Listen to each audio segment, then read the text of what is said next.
Good afternoon everyone, good afternoon. कैसे हैं आप लोग? नमस्ते। सभी लोग अपने घर में स्वस्थ होंगे, सुखी होंगे। आशा करती हूँ कि जो जहाँ है वो खुश है।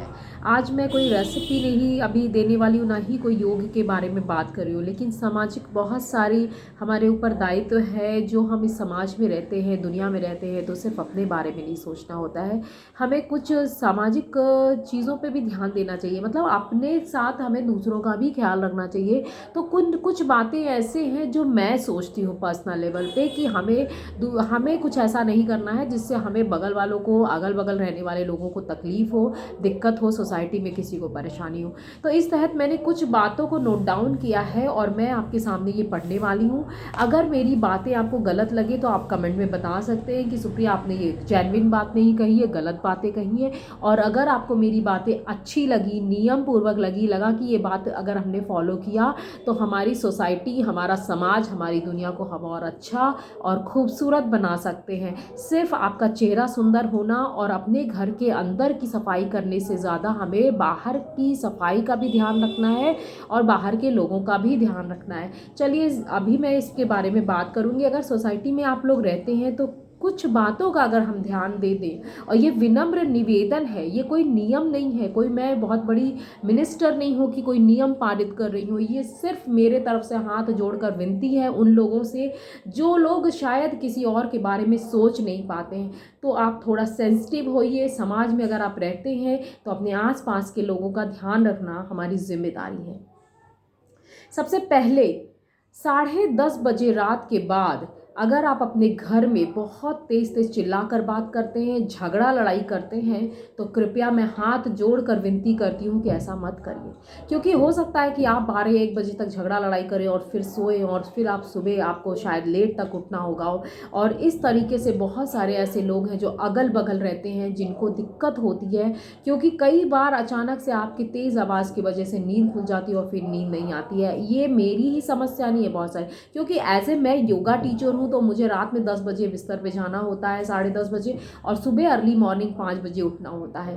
तो इससे मेरी तो नींद खराब होती है और इसी तरीके के बहुत सारे लोग होंगे जो इस प्रॉब्लम से जूझ रहे होंगे। तो मैं कितने बार आपको पर्सनल नहीं कह सकती, तो मेरे पास ये माध्यम था कि मैं इससे एक यूट्यूब का चैनल, मतलब वीडियो बनाऊं और ज़्यादा से ज़्यादा लोगों तक ये चीज़ें पहुँचे। अगर आपके अंदर ये प्रॉब्लम है तो उसे सुधारिए। आपको जो भी बातचीत करनी है वो घर के अंदर दरवाजे को बंद करके धीरे सुर में बात करना है, नीचे सुर में बात करना है, जिससे किसी को तकलीफ ना हो। पहली बात, थोड़ा ध्यान देंगे तो अच्छा है, जिससे दूसरों को कष्ट ना हो। अपने घर में अपनी माँ बहन को गाली गलौज मत दें, रात देर रात में आके और तेज तेज चिल्ला के बात नहीं करें। एक तो इससे आपका सम्मान भी कम होता है और ऊपर से आसपास के लोगों के बीच में आपकी जो इज्जत है वो भी कम होती है। तो इसलिए आप इसका ध्यान रखें। Thank you. दूसरा है टॉपिक, जगह जगह पर थूकने की आदत से बचिए। बहुत सारे लोगों की प्रॉब्लम होती है, वो जो चलते रहते हैं रास्ते में और इधर भी थूक देते, उधर भी थूक देते। प्लीज़ ऐसा मत कीजिए। ये आप अपनी धरती माँ को गंदा कर रहे हैं। आपको पता है, जिस पे हम चलते हैं, जिस पे हमारा घर बसा हुआ है, हम किसी के छाती पे, हम किसी के सीने पे रहते हैं, अपनी धरती माँ का सम्मान कीजिए। बार बार इधर उधर थूकना अच्छी बात नहीं है। आप ये सारी चीज़ें अपने घर में कीजिए, अपने बाथरूम में केयर करने की कोशिश कीजिए जितना हो सके। बच्चे, अगर आपको सर्दी जुकाम है या कफ हो रहा है तो भी आप टिश्यू पेपर का इस्तेमाल करें, जिससे हमारी सड़कों को हम गंदा ना करें और इससे आप बीमारी से भी बचेंगे। थर्ड पॉइंट है, ऊपर रहने वाले लोग जो हमारी, जो हम, चूँकि मैं मुंबई में रहती हूँ और मेरा ग्राउंड फ्लोर पे घर है तो एक्सपीरियंस ज़्यादा है मुझे कुछ चीज़ों का। और जो लोग मुंबई में, बहुत सारे, अभी मैं ये वीडियो बना रही हूँ इसीलिए कि शायद ये बहुत सारे लोगों के लिए हेल्पफुल होगा, और जिनको जिनको ये प्रॉब्लम है प्लीज़ शेयर कीजिए इस वीडियो को, जिससे कि बिना किसी बहस के, झगड़े लड़ाई के हम अपनी कमियों को सुधार के अपने समाज, अपनी सोसाइटी को और अच्छा बना सकें सभी लोग। ठीक है, तो थर्ड पॉइंट यही है कि ऊपर रहने वाले जो लोग हैं वो अपने क्या, जो गमले रखते हैं, पेड़ पौधे लगाते हैं साइड बालकनी में या फिर जो विंडोज़ में लगाते हैं, उनसे पहला तो निवेदन ये है कि अपने गमलों के नीचे आप एक एक प्लेट लगा दीजिए सबसे पहले। और दूसरी बात, आप अर्ली मॉर्निंग पानी डालें। बहुत लोग क्या है, ऊपर से बाल्टी उठाते हैं, छप से पानी मारते हैं, नीचे कोई बंदा सफ़ेद कपड़े पहन के काम पे जा रहा है, वो पूरा भीग गया। अब वो भीग गया तो उसे वापस घर पे आना पड़ता है, उसका डिले हो जाता है, काम में नुकसान हो जाता है, उसके कपड़े गंदे हो जाते हैं। ये घटना मैंने कई बार देखा है। मेरे दिमाग में ये सारी चीज़ें चल रही थी, तो आज मैंने निश्चय किया कि मैं इन सारी बातों को इकट्ठा करके एक वीडियो बनाऊंगी। और अगर आपको मेरा वीडियो सार्थक लगता है तो एक कमेंट ज़रूर कीजिएगा और अपने फ्रेंड्स और फैमिली में ज़रूर शेयर कीजिएगा। ये वीडियो किसी भी के लिए भी उंगली उठाने के लिए नहीं है, सिर्फ अपने आप को सुधारने के लिए, तो इसको अन्यथा मत लीजिएगा। तो ऊपर से पानी डालने वालों से निवेदन है कि आराम से धीरे धीरे पानी डालिए, जिससे नीचे वाला बंदा अगर विंडो में कपड़े टांगा है या कोई प्रॉब्लम, वो जा रहा है आ रहा है, तो उसे दिक्कत ना हो। ठीक है।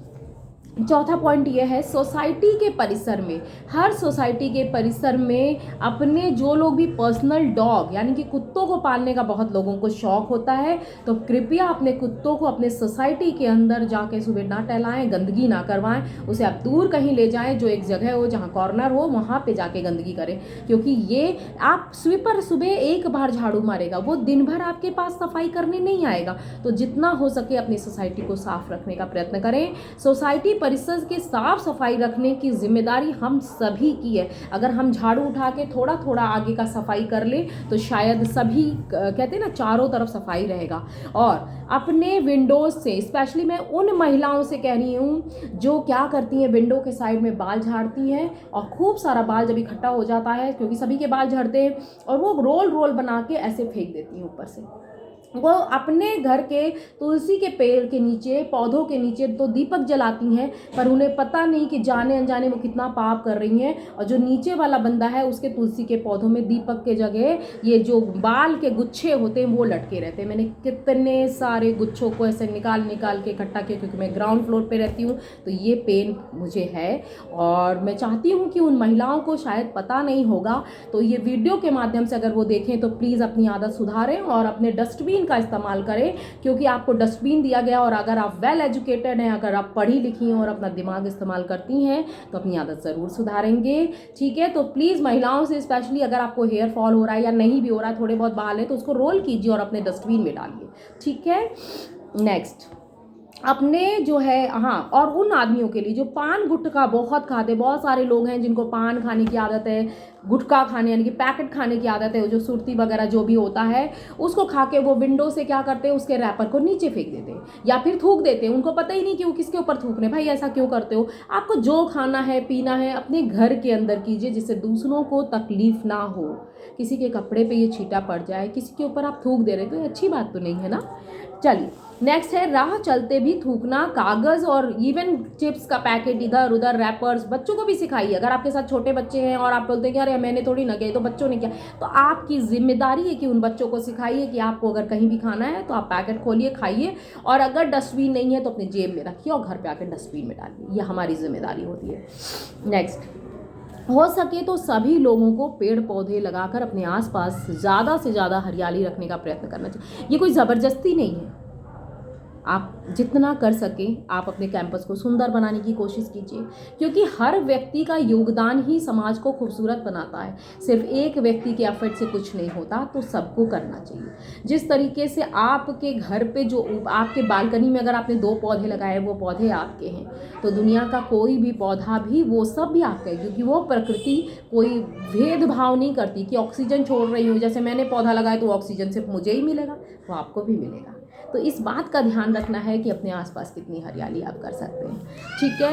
नेक्स्ट, खिड़की से कोई भी चीज़ ना फेंकें। बहुत लोग क्या करते हैं, चिड़ियों को दाना देने के लिए ऊपर से उठाते हैं और फेंक देते हैं, कुत्तों को रोटी देने के लिए ऊपर से तोड़ते हैं और फेंक देते हैं, और वो रोटी नीचे लोगों के पैर के नीचे जाता है। आप बताइए, आप तो पुण्य करने के लिए कोशिश कर रहे हैं कि मैं तो अच्छा कर रहा हूँ, मैं तो कुत्ते को खिला रहा हूँ, मैं तो चिड़ियों को खिला रहा हूँ, लेकिन वो सब पैर के नीचे जाता है आता। तो उससे अच्छा है कि किसी एक निर्धारित स्थान पर जाइए, जहाँ पर आप कोई कॉर्नर पर आप उसको रखिए, आप खिलाइए, कोई मना नहीं किया है, लेकिन उसको ऐसे फेंकिए नहीं ऊपर से खिड़की से। कोई भी चीज़ अनादर मत करिए, आप उस चीज़ को आप ऑनर, मतलब कहते हैं ना, इज्जत से आप नीचे लेके आइए, उसको साइड में रखिए। ठीक है। अगर हम इन सारी चीज़ों का हर व्यक्ति अगर ध्यान देने लगे, थोड़ा थोड़ा एफर्ट्स करने लगे, तो आपको पता है क्या होगा, ये सोसाइटी बहुत खूबसूरत हो जाएगी। एक्चुअली कोई जगह ना बुरी होती है ना अच्छी होती है, वो हमारी जिम्मेदारी है कि हम उसको कितना अच्छा बना सके। ना कोई, कहते हैं ना, बहुत लोग बोलते हैं यार ये सोसाइटी तो बहुत लोअर ग्रेड की है, ये बहुत अपर ग्रेड है। कौन बनाता है? हम और आप ही बनाते हैं। अगर हम सब अच्छे से साफ़ सफाई से रहें तो कहते हैं ना, कोई वीरान वाली जगह जो जो बहुत ही लोअर ग्रेड की, अगर उसमें भी एफर्ट डाला जाए तो वो भी बहुत अच्छे से हो सकती है। मतलब ये है कि अगर आपने अपने को पॉजिटिवली, अगर इस बात को आपने लिया, आपके अगर इसमें से एक भी कमी आपके अंदर है, मान लीजिए सपोज दैट कुछ भी है, तो आपने उसको पॉजिटिवली लेने की कोशिश की, यार ऐसा नहीं करना चाहिए, कोशिश करना है, धीरे धीरे कोशिश करनी है, आप देखेंगे सारी चीज़ें बहुत खूबसूरत हो जाएंगी। इसी बात के साथ मैं सुप्रिया गोपाल एक योग टीचर हूँ, रेकी हीलर हूँ और समाज के लिए बहुत ज़्यादा सोचने की कोशिश करती हूँ, उसे अच्छा बनाने की कोशिश करती हूँ, क्योंकि ये समाज, ये दुनिया सिर्फ, आप कहते हैं ना कि सिर्फ हमारा चार दीवारी में घर नहीं है, ये पूरी दुनिया को जब आप अपना घर समझते हैं, उसके लिए योगदान करते हैं तो ज़िंदगी बदल जाती है। और इसी बात के साथ मैं सुप्रिया गोपाल आप सभी से विदा लेती हूँ। नमस्कार, thank you so much everyone, आपका दिन शुभ हो, आपकी रात अच्छी हो, thank you so much, bye bye, take care.